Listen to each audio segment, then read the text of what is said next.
Bonjour et bienvenue dans cette formation GNS3 dans le cadre de la plateforme Alform. Aujourd'hui, nous allons voir la configuration des commutateurs FrameRelay en mode inverse ARP. Passons au plan. Donc, tout d'abord, nous allons définir le mode de communication inverse ARP. Ensuite, nous allons configurer le commutateur FrameRelay selon le mode de communication inverse ARP. Passons à la définition. Donc, le relais de trame utilise le mode ARP inversé pour mapper un nombre d'LC à une adresse inconnue de la couche 3, c'est-à-dire une adresse IP. Ainsi, nous pouvons créer des mappages dynamiques d'LC IP. Le FrameRelay Inverse ARP n'est pas une nécessité sur une interface point-to-point. Par conséquent, il pourra être désactivé à l'aide de la commande No FrameRelay Inverse ARP. Cependant, l'ARP inverse ne pourra pas être désactivé définitivement.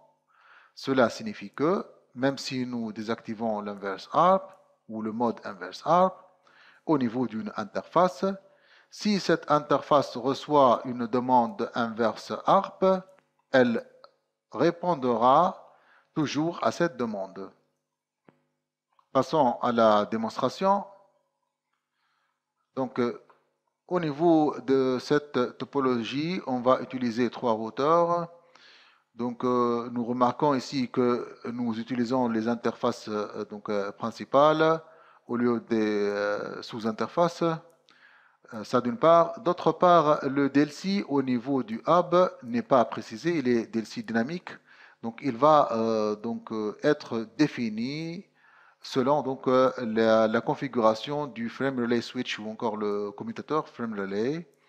Donc, le inverse ARP va chercher dynamiquement ou encore la technique ou le mécanisme inverse ARP, il va chercher dynamiquement l'adresse IP au niveau du saut suivant.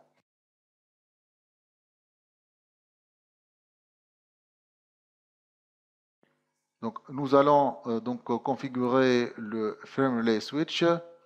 Nous supposons que nous utilisons trois ports pour connecter les trois routeurs au commutateur. Le port 1 va connecter le hub au commutateur. Le port 2 va connecter le SPOC 1 et le port 3 va connecter le SPOC 2 au commutateur. Donc, essayons de configurer le frame relay switch ou encore le commutateur frame relay.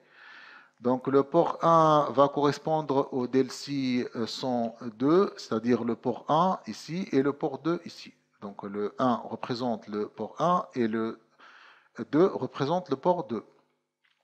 Au niveau de la destination, c'est-à-dire la destination du hub vers le SPOC 1, donc ici, le port 2 sera le port destination et le DLC number sera donc de 101, c'est-à-dire le port du port 2 vers le port 1, c'est-à-dire du SPOC 1 vers le hub. Donc nous ajoutons cette entrée. Ensuite, nous allons ajouter la deuxième entrée du mapping. Ce sera donc le 1, le 103, c'est-à-dire du hub vers le SPOC 2. Donc, ce sera le port 1 ici qui est représenté par 1 et le port 3 qui est représenté par ou encore le 3. Le port 3 est représenté par le port 3 où le 3 représente donc le port 3 ici. Donc, la destination sera du hub vers le SPOC 2. Et dans le sens inverse, nous aurons donc le port 3 qui sera équivalent à 301 selon la même logique. Donc, cliquons Apply et OK. Essayons à présent de connecter les routeurs à travers des interfaces série, chacun pour le port correspondant. Essayons maintenant à présent de lancer l'ensemble donc des routeurs et lancer les consoles. Donc commençons par la configuration du hub. Donc nous entrons au niveau de la configuration globale, bien évidemment, conft. Par la suite, nous entrons au niveau de l'interface série 1/0. Nous activons l'interface à travers la commande no shutdown. Par la suite, nous précisons le type d'encapsulation qui est frame relay dans ce cas-là. Donc l'adresse IP sera donc 197.0.0.1 avec un masque 255.255.255.248. Nous avons oublié IP address, donc il faut ajouter IP address, donc ajouter add ou adresse. Donc maintenant la configuration de l'adresse IP est bien faite. Une fois c'est fait, nous indiquons donc c'est optionnel, mais donc nous pouvons donc à titre de démonstration donc exécuter la commande frame relay inverse ARP. Donc cette commande donc, ou encore ce mode là est configuré par défaut au niveau des routeurs. Donc ça ne sera pas nécessaire d'exécuter cette commande. Donc une fois la configuration est faite, nous sortons et nous essayons donc de voir l'état donc du mapping. Donc à travers la commande de show frame relay map, elle sera vide bien évidemment car il n'y a pas de mapping qui donc à ce niveau-là, car le SPOC 1 et le SPOC 2 ne sont pas encore configurés. Donc essayons d'aller au niveau du SPOC 1. Donc conf t pour entrer au niveau de la configuration globale. Essayons d'entrer au niveau de la portée de l'interface série 1/0 et l'activer. Par la suite, préciser le type d'encapsulation. Encapsulation frame relay. Donc la commande encapsulation frame relay va préciser le type d'encapsulation. Une fois c'est fait, nous entrons l'adresse IP qui est 197.0.0.2 pour le cas du SPOC 1. Avec bien évidemment le masque 3 x 255, 248. 248, oui. Donc ça sera donc le /29. Et puis nous devons donc mapper statiquement le DLC ou le nombre DLC à l'adresse du hub. Donc ça sera à travers la commande frame relay map IP. Ensuite l'adresse de notre hub qui est donc 197.0.0.1 et le DLC du SPOC 1 qui est 201. Et puisque c'est un hub ou encore cette adresse relative au hub, nous devons préciser donc ça avec le mot-clé broadcast. Parce que le hub, c'est donc le routeur responsable de la diffusion de l'information. Donc ça sera donc broadcast. Par la suite, frame relay et on précise l'adresse du SPOC 2 qui sera donc tout à l'heure configuré au niveau du SPOC 2. Ça sera 197.0.0.3 et bien évidemment le DLC du SPOC 1. Nous devons préciser que l'inverse ARP ne sera donc pas activé à ce niveau-là, au niveau du SPOC 1. Ça sera à travers la commande no frame relay inverse ARP. Essayons à présent de voir l'état du mapping à travers la commande show frame relay, donc map. Donc le mapping est bel et bien effectué. Essayons de jeter un coup d'œil sur l'état des interfaces. Donc show IP int brief. Donc l'interface 1. Ou encore serial 1/0 est app. Elle est active, elle est bien assignée. Donc au niveau du SPOC 2, nous faisons les mêmes configurations presque que le SPOC 1. Donc confetti int, pardon, donc serial 1/0, no shutdown pour l'activer. Nous précisons le type d'encapsulation frame relay.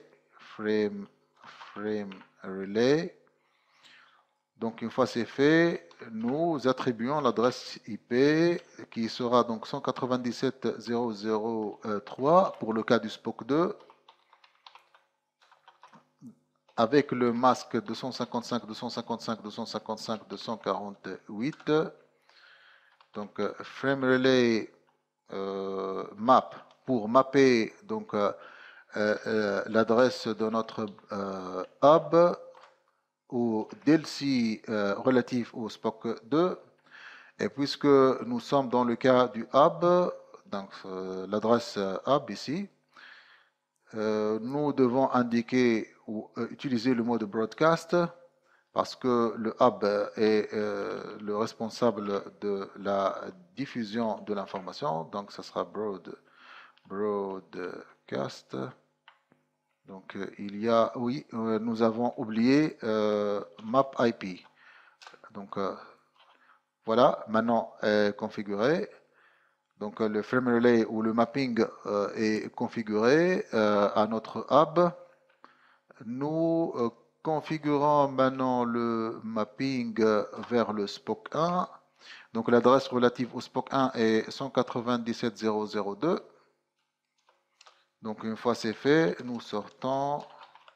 Peut-être que nous avons oublié déjà une chose. Donc nous retournons vers l'interface ou la portée de l'interface pour dire no frame relay inverse ARP.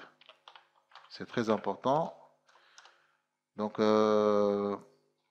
maintenant la configuration est complète au niveau de l'interface donc serial 1/0.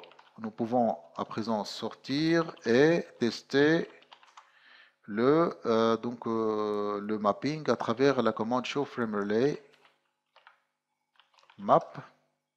Donc le mapping est bien établi. Essayons de jeter un coup d'œil donc sur la configuration des interfaces ou de l'interface serial. Donc show IP int brief. Oui, c'est déjà elle est active et elle est bien donc configurée. Donc essayons de retourner vers le hub et exécuter la commande show frame relay map. Cette fois-ci, elle ne sera pas vide parce que le mapping est dynamiquement effectué. On remarque le mot dynamique ici. Donc, au contraire, donc au niveau du le SPOC 2 ou le SPOC 1 aussi, nous allons remarquer donc que le mapping est statique. Donc, comparons les deux, donc au niveau du SPOC 2 et ou encore comparant le mapping ici au niveau du SPOC 2 et au niveau du hub. Donc ici c'est statique et au niveau du hub est donc dynamique. Même chose pour le SPOC 1 puisque nous avons réalisé un mapping statique.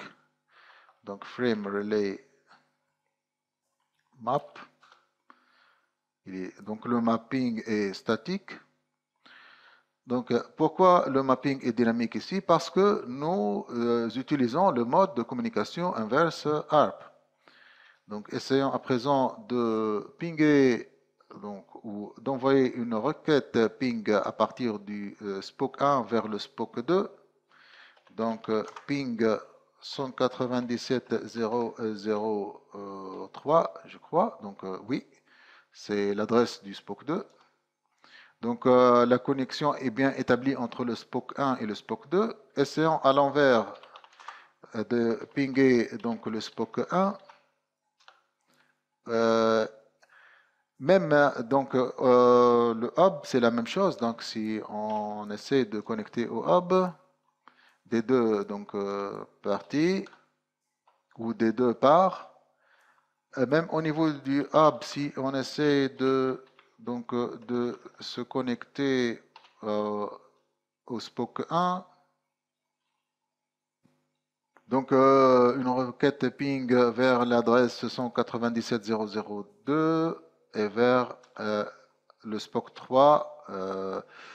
Donc l'adresse IP du SPOC 3, ça sera 197.0.0.3. Et la connexion est bien établie donc entre les trois routeurs, donc selon le mode de communication inverse ARP. Donc ce qu'on a couvert au niveau de cette vidéo, c'est la définition du mode de communication inverse ARP, ainsi que la configuration donc du commutateur firm relay pour assurer la communication donc entre les routeurs, toujours dans le contexte de communication inverse ARP. Donc au revoir et à la prochaine vidéo.